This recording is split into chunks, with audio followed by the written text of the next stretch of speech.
নমস্কার। আজকের বিষয় ইন্দ্র ধ্যান এবং প্রণাম। এ বিষয়টি একটু পরিষ্কার করে বলি। যে কোনো পূজাতে যেমন বিষ্ণু স্মরণ লাগে, জল শুদ্ধি, পুষ্পশুদ্ধি, আসন শুদ্ধি ইত্যাদি করতে হয়, আর পঞ্চদেবতার স্মরণ, তেমনি 10 দিকপালের স্মরণ করতে হয়। ইন্দ্রাদিব্য দশদিকপালেভ্যো নম। ইন্দ্র হচ্ছে প্রধান দেবতা। 10টি দিকের যে দেবতা তাদের মধ্যে প্রধান ইন্দ্র। সেই ইন্দ্রকে অবশ্যই স্মরণ করতে হবে, ইন্দ্রের পূজা করতে হবে। তো আমরা অনেকেই কিন্তু জানি না, যে ইন্দ্রের ধ্যানও জানি না, প্রণামও জানি না। আরেকটি বিষয় হচ্ছে কি, যে কোনো দেবতার ধ্যান বা প্রণাম যদি অর্থসহ আমি উপলব্ধি না করতে পারি, তাহলে সেই মন্ত্র পড়া বৃথা। লক্ষ্মী পূজাতে কিন্তু এই ইন্দ্রের স্মরণ অবশ্যই। তাই প্রিয় দর্শক, আমি ইন্দ্রের ধ্যান এবং প্রণাম মন্ত্রটি এখানে নিবেদন করব, এবং তারা অর্থ সমেত। মূল পর্বে যাবার আগে প্রিয় দর্শক, আপনাদেরকে প্রফেসর একেএম চ্যানেলের পক্ষ থেকে নমস্কার জ্ঞাপন করছি। তাহলে কী হলো, আমি প্রথমে বলেছি যে বিশেষত লক্ষ্মী পূজাতে ইন্দ্রের ধ্যান এবং প্রণাম মন্ত্র পাঠ করতেই হবে, স্মরণ করতেই হবে, তাদের অর্থ সমেত, তাহলে পূজা সার্থক। তাহলে কী হলো, প্রথমে আমরা ধ্যান মন্ত্র উচ্চারণ করি। ওং বিচিত্র ঐরাবতাস্থায় ভাস্বৎ কুলিশপাড়য়ে পৌলমিয়ালিঙ্গিতাঙ্গায় সহস্রাক্ষায় তে নমঃ।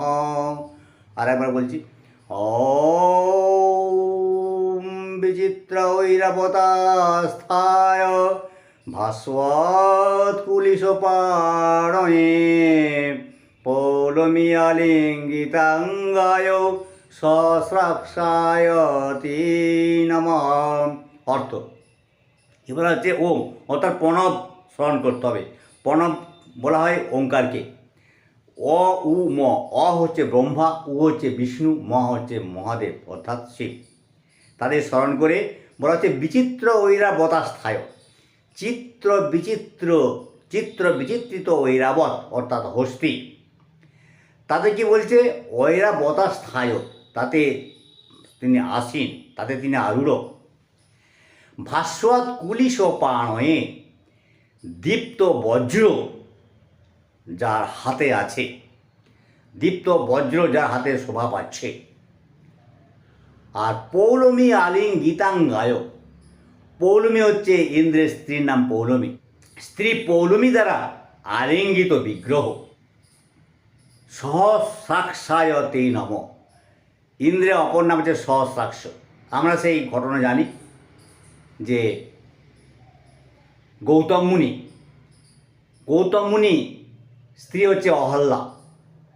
সে গৌতম মুনি যখন স্নান করতে গেছিলেন, তখন সেই গৌতম মুনির বেশ ধরে ইন্দ্র অহল্যার কাছে এসেছিলেন, তার সঙ্গে সহবাস করেছিলেন। সেই খবরটি গৌতম জানতেন না। গৌতম শাপ দিয়েছিলেন, অহল্যাকে শাপ দিয়েছিলেন যে তুমি পাষাণ হয়ে যাবে।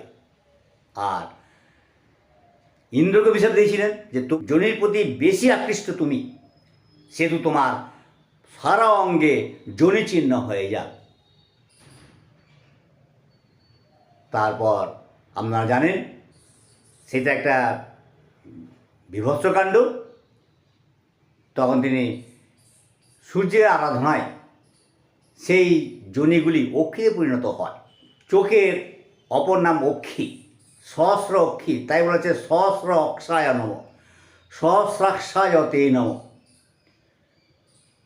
সমস্ত যোনিগুলি, তার শরীরের যে চিহ্নিত যোনিগুলি সব অক্ষিতে পরিণত হয়েছিল, তাই তার নাম সহস্রাক্ষ। তাই বলা হচ্ছে সহস্রাক্ষায় তে নমঃ, তে তোমাকে নমস্কার। আবারও বলছি, ওম বিচিত্র ঐরাবতাস্থায় ভাস্বৎ কুলিশপাণয়ে পৌলমী আলিঙ্গিতাঙ্গায় সহস্রাক্ষায় তে নমঃ।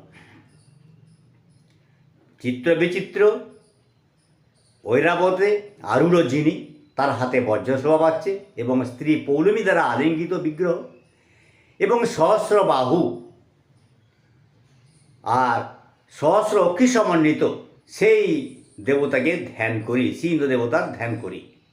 অন্য ধ্যানও বলা আছে, চতুর্দন্ত গজারূঢ় বজ্রপাণি পুরন্দর শচী প্রতিশ্চ ধাতব্য নানা ভরণভূষিত। আমরা বলছি, চতুর্দন্ত গজারূঢ় বজ্রপাণি পুরন্দর শচী প্রতিশ্চ ধাতব্য নানা ভরণভূষিত। চারটি দাঁত বিশিষ্ট যে হাতে, তাতে আরূঢ় যিনি এবং হাতে বজ্রপাণি তিনি পুরন্দর এবং নানা ভরণভূষিত, নানা আভরণে ভূষিত শোভিত যিনি এবং শচীপতি, সেই ইন্দ্রকে ধ্যাতব্য, ধ্যান করা উচিত। এরপর প্রণাম মন্ত্র, ওম রাস্তু সহসা দীপ্ত সর্বদেবাধিপো মহান বজ্রহস্ত মহাবাহো তস্मै নিত্যাং নমো নমঃ। আবার বলছি, ওম ইন্দ্রাস্তু সহসা দীপ্ত সর্বদেবাধিপো মহান বজ্রহস্ত মহাবাহো তস্मै নিত্যাং নমো নমঃ। ইন্দ্র অকস্মাৎ প্রকটিত করে বজ্রদি সমস্ত দেবতাদের যিনি রাজা, সেই মহান বজ্রহস্ত এবং আজানুলম্বিত বাহু, সেই দেবতাকে নমস্কার জানায়। ইন্দ্রস্তু সহসা দীপ্ত, হঠাৎ করে আলো করে দেয় বজ্রের দ্বারা। সমস্ত দেবতাদের অধিপ রাজা, সর্বদেবাধিপ মহান এবং মহান।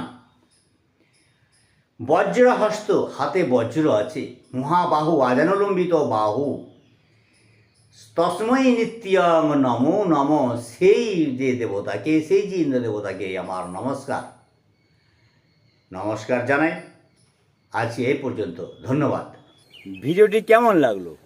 যদি ভালো লাগে তাহলে চ্যানেলটি সাবস্ক্রাইব করুন আর পাশে থাকা বেল আইকনটি আপনি প্রেস করুন।